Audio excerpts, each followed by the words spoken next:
Atateng, no governo constitucional, o serviço da luz e a Tinang-Oin, Rihunrua, Ronolora Selima.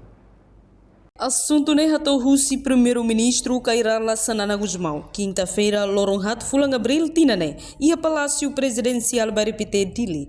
Foi encontro o presidente da República José Ramos Horta. Primeiro-ministro Kairala Sanana Guzmão informa no governo hahu serviço hololos ho dia kliutan e retina noin. Tamba problema barak makagora no governo enfrenta ela.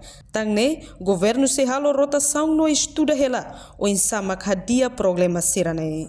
Enquanto o governo Moçaruca ona projeto alteração, lei Comissão Anticorrupção CACNIAN, ba Parlamento Nacional, hodi halo alteração.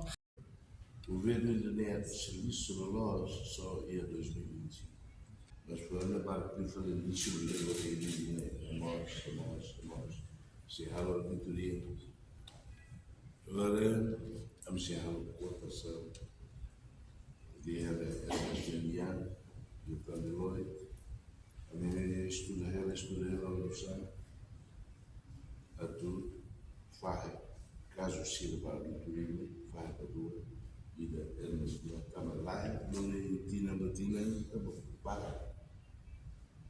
Não foi tão desenvolvido quando há problemas de Deus.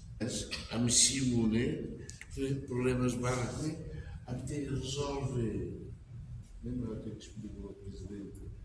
Se a escola tinha conta bancária, se o comércio tinha conta bancária. Para ser assim, merenda escolar, estava, nossa,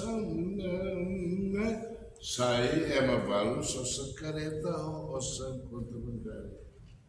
Reportagem Sabina Sansa, Televisão Timor-Post. Janela Informação ba Emohoto. Atua tem informação atual dia Clio.